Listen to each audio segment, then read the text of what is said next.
Hello. So in this video, we're going to talk about Ken Gass's play Claudius, which I'm reading in this collection, The Shakespeare's Mine, edited by Rick Knowles. So Claudius is a Hamlet adaptation, and it's a really interesting one. So much of the basic sort of plot line of Hamlet is there, but there are things that are played up in really interesting ways that are either possible in Hamlet or that are latent in the text. So possible things like the question of whether or not Gertrude ever really knows that Claudius murdered old Hamlet. That's possible in Hamlet. We don't have enough there to say definitely one way or the other. We can have suspicions, and there are good arguments for both sides, but it's not clear. In Claudius, Gertrude definitely knows, and we'll see that more. There are also things that are latent in Hamlet that get played up here, like Ophelia's inability to make her voice heard. We get this throughout, and in Gass's version we have Ophelia with a stutter, which I think is really, really important, because this reflects on a thematic level her inability to make others listen to her.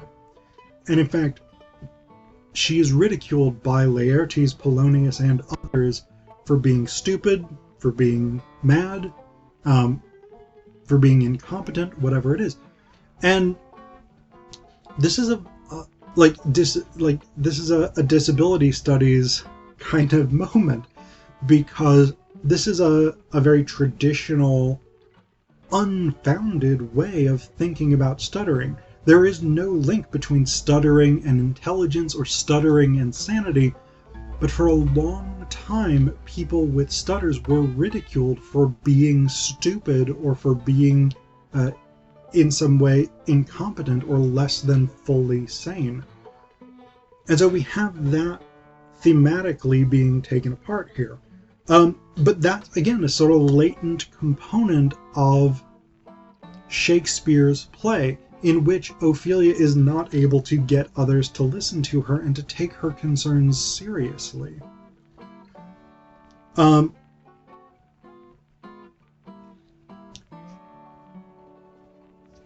We've also got this bumbling priest who I really, really love. Like he comes in throughout the play, and he's just trying to like get free wine and sell people his stupid pamphlets about theological and sexual issues. So he's really fun. But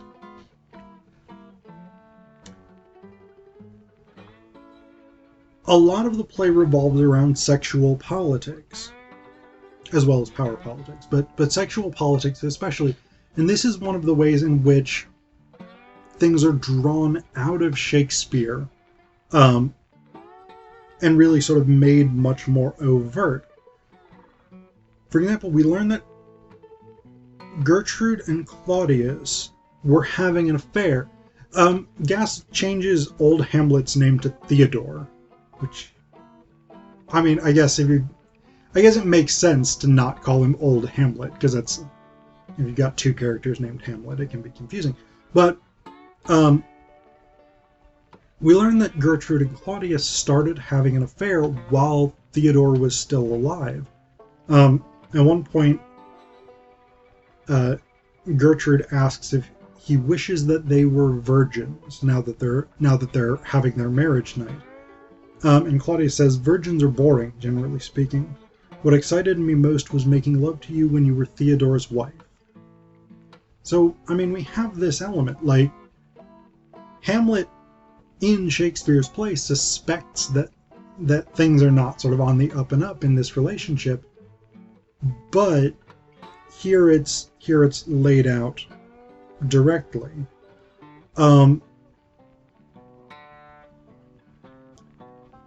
We also have Gertrude pretty clearly suspecting that Claudius murdered Theodore. She has this one fairly lengthy section because Hamlet, on Claudius and Gertrude's wedding night, Hamlet goes and digs up his father's body and brings this decaying corpse back into the castle. At which point, Claudius has it put on display briefly and then cremated. And Gertrude has this speech here. I'm going to read you the majority of the speech because it's interesting. There's a lot going on there. So Osric brings a glass urn with Theodore's ashes, and Gertrude, in a soliloquy, says, "Why did he burn my husband's body?" Odd words. Husband, body, burn. Darling Theodore, is this really you? All that's left? I remember, what? Almost nothing, as if you were my first lover, my only lover until... No, don't go back. Mustn't. Oh, Theo, poor baby Theo. You died, didn't you? Ended your life? Gave me freedom to... Why? Because you knew I was unfaithful? With your brother? Should I be suffering guilt now? Claudius doesn't, I don't think. But why did he burn my husband's body? I want to remember you, Theodore. I want to, but... It's as if you never existed, except vaguely in another lifetime. Strange how I feel absolutely no guilt about that either. Perhaps, if there was a god, I'd feel guilt. Guilt would have purpose then, meaning, but there's only ashes. That's all, obviously, that we are. But I do take responsibility, and remember marrying you, and the purity I felt the first time you touched me, and yes, how your breath smelled of lilac that night. No, Claudius wears lilac. You wore... I can't remember. Remember only the sweetness of it. And your body, thin, frail almost, but firmly muscled, and... Yes, I remember your beard, softer than Claudia's, and very blue eyes. No, gray like the stones I gave you, and... Yes, you made me pregnant, and I remember the pain of giving birth to Hamlet. And the waters breaking, and you laughing, but why is everything else like a foggy sea? Like a pale, empty parchment? Why did he burn my husband's body? What am I supposed to do with these ashes? A mantelpiece ornament? Poor Theodore locked in a jar like a Persian genie? How do I let you out? Yes, I can taste you. Even your smell is coming back to me. The smell of your soft skin against mine and our body's fluids, that strange odor the first time we... So we've got a lot going on in this speech. But this sort of refrain of why did he burn my husband's body? Hamlet has made the accusation already in the play at this point that Claudius burned the body because there were a number of stab wounds that Claudius wanted to cover up. Gertrude is moving toward accepting that conclusion. And so that's very interesting.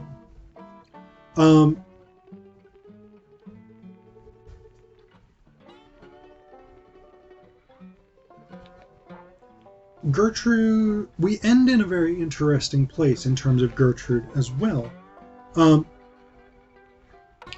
There's a couple of other points I want to make about this play. Yeah, just a couple other points I want to make about this play. But I want to talk about the ending, because the ending does depart from Shakespeare's Hamlet. So Hamlet and Ophelia kill themselves in a bathtub, and we see them die in scene, or we get the implication that they die in scene 23, and then in scene 24, the final second to last scene of the play, Osric comes in and reports that Hamlet and Ophelia are dead. So Hamlet's not actually involved in the final duel scene, which still takes place. Instead, Gertrude so it's supposed to be Laertes versus Hamlet, right? That's what it is in Shakespeare, and that's what Claudius has set up.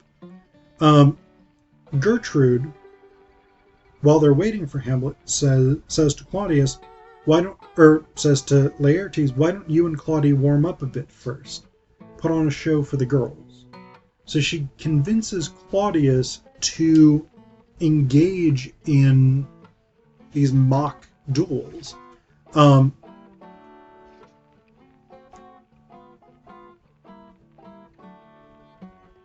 then toward the end, we get this very odd turn, because Claudius and Laertes are sparring, basically, and they each win one. Then Laertes kisses, according to the stage directions, Laertes kisses Gertrude hard on the lips, and that sort of drives the final conflict. Because it says then, Claudius takes the tip off his foil and attacks. Laertes, his tip still protected, fights back defensively and manages to knock Claudius's foil out of his hand. Laertes then takes the tip off his own foil. Claudius reaches for the rapier with the silver brocade. That's the sword that's been poisoned. We've already established that earlier in the scene. Laertes is slightly wounded, but then Gertrude says, don't worry, Laertes, I had the poison tips replaced. For once in your life, Claudius, you'll fight fairly. They fight again. Laertes finally pins Claudius to the floor. At which point Laertes basically stabs Claudius. And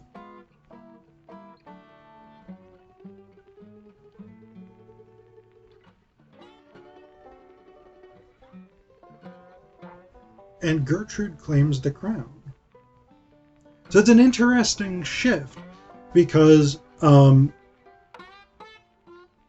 Gertrude has gotten, rather than Claudius getting Laertes to kill Hamlet, which is what happens in Shakespeare, Gertrude has gotten Laertes to kill Claudius so that Gertrude can become reigning monarch. Which, I mean, is cool in a sort of girl power way, but it's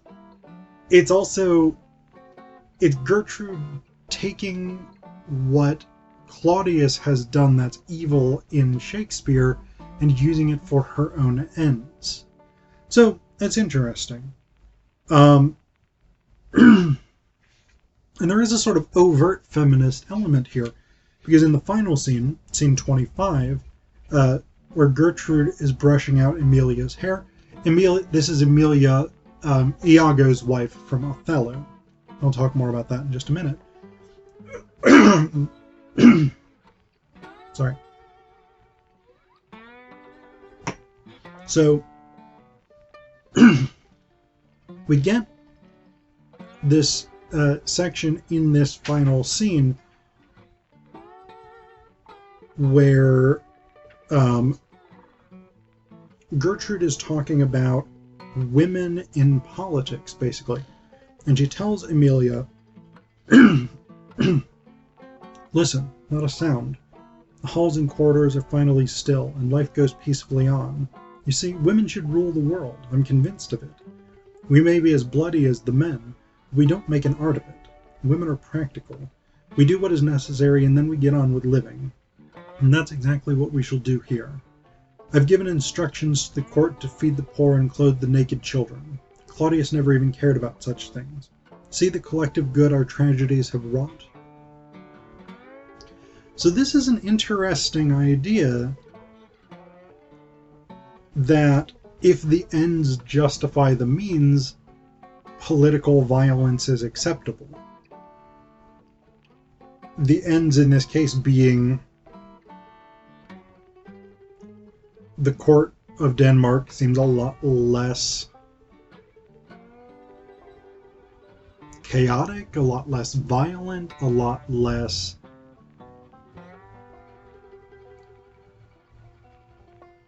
paranoid, and the resources of the state are being used for good.